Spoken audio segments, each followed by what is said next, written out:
Hello, welcome to Screen Talk with yours truly, Nomfanelo. Man, so Joker 2 or Joker Folie Deux has been both a critical and commercial failure. It was no surprise given how people responded to this movie. It underperformed, making $37.8 million dollars domestically during opening weekend. Now, I've seen like a bunch of articles essentially trying to point fingers on who is to blame on this catastrophe. Some are saying, oh, it's the studio. Others are saying, yeah, Todd Phillips. And there's all these different bunch of stuff on that. But for me, how I see it, I think Todd Phillips is to blame because apparently he had full creative control for this movie. And man, that backfired. So, I know there's like a bunch of articles that talk about what happened behind the scenes. I want to focus more on the creative issues with this movie. So I think the main one, similar to the first movie to a degree, is that the movie is essentially not faithful to the source material because with the Joker in this movie, it's just a Joker in name only. They do kind of hint in the previous movie that he is the Joker, like within the final act of the movie, but that completely goes away with this movie. Like we see it in moments, particularly with that scene with puddles in the courtroom. But really, outside of that, we don't really see Arthur embody the Joker persona. I mean, same thing too with Harley Quinn. Or Lee Quinzel in this movie is essentially Harley Quinn in name only. Her character is essentially just reduced to being obsessed fan or a fanatic of the Joker and gets pissed off that Arthur essentially disowns the Joker mantle and yeah, like because I think yeah, like just the fact that because I think apparently Todd Phillips has admitted that he did not look at the comic books and all that stuff because apparently he did not talk to anyone at DC, including James Gunn, and just talked directly with the studio heads of Warner Brothers, which is telling. So that was not a good choice. And also, too, if Harvey Dent in this movie was not fully utilized, he could have honestly just been replaced to be like just a regular DA lawyer that wants to prosecute Arthur for the crimes that he did in the previous movie.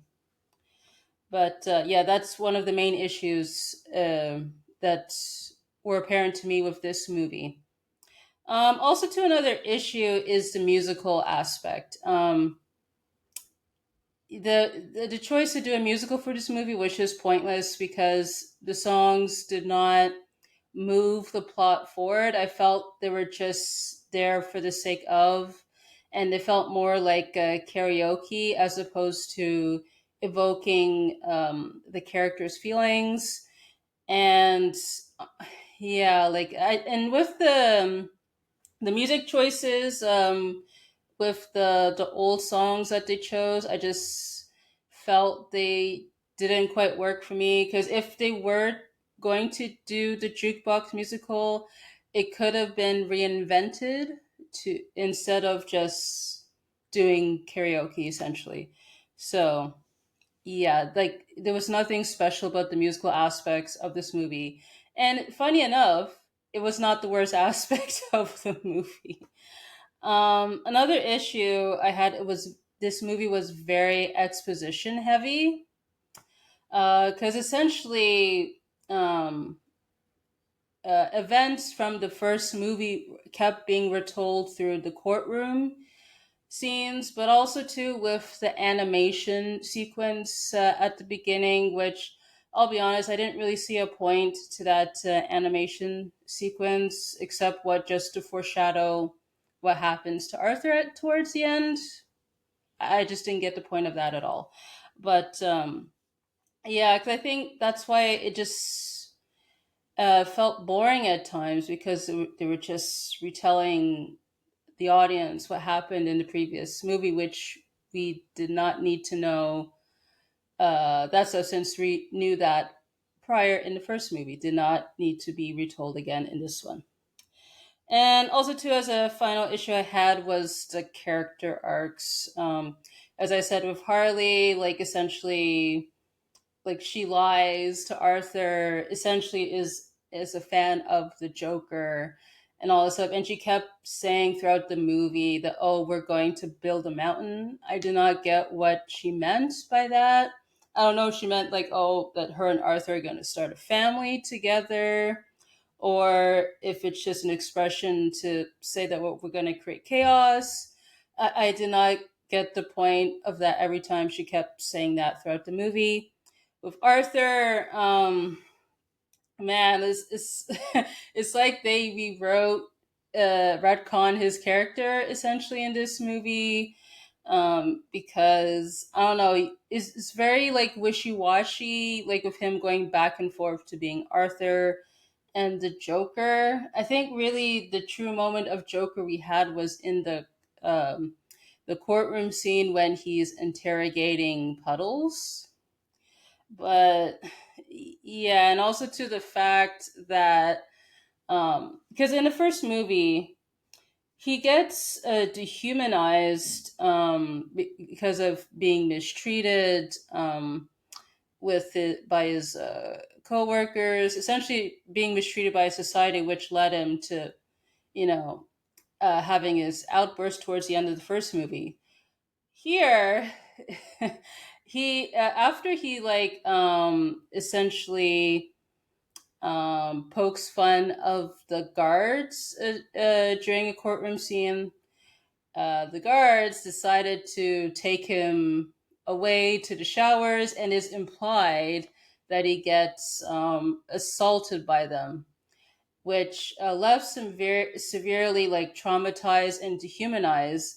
But it's weird that afterwards he's like, "No, I don't want to be the Joker anymore," which it's insane because that he is at his very low point, and it just did not make sense for him to revert back to Arthur when in the first movie he became a Joker after being severely mistreated by everyone, including the talk show host. So it just did not make sense for this movie.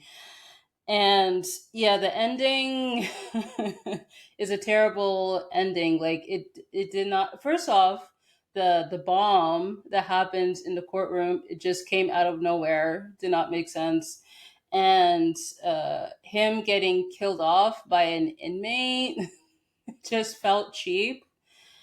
And yeah, like it was just terrible all around. So that's the issues for me that I had in regards to creative aspects. Now, if I were to provide any fixes for this movie, I kind of have to put my writer brain, my creative brain in this. So I think, for one, I think this movie should have been Gotham on trial, where, because towards the end of the first movie, he kind of inspires people to root for him, be supportive of his cause after being mistreated by society. And I think for this movie, the sequel, it should have been um, Gotham put on trial by essentially prosecuting in the Joker way, essentially, prosecute such as the police, like the prison guards could be in this case, the court system, for being corrupt and all that stuff, or anyone that he views as a threat should have been put on trial, essentially. Also, too, Arthur should have been full Joker at this point because it did not make sense for him to keep going back and forth, given how the first movie ended with his arc.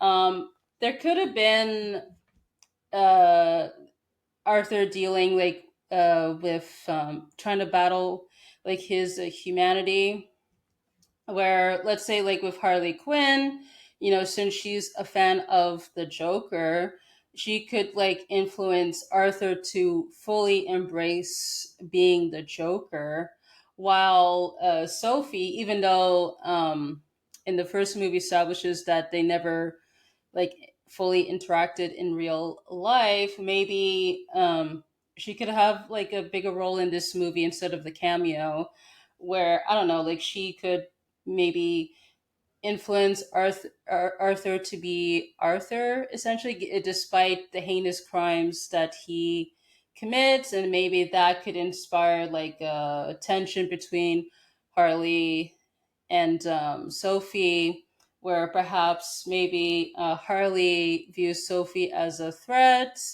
because she views in her mind that Sophie is going to take Arthur away, even though it's not fully the case in reality, but probably that's how Harley could view Sophie and all that stuff. And I think, too, the film should have played more with what is real versus a dream, similar to how they did in the first movie. Because perhaps they could have used magical realism, similar to how they did in the Black Swan movie with Natalie Portman's character as she descends into madness, as she is doing Swan Lake, I believe that's the name of the play.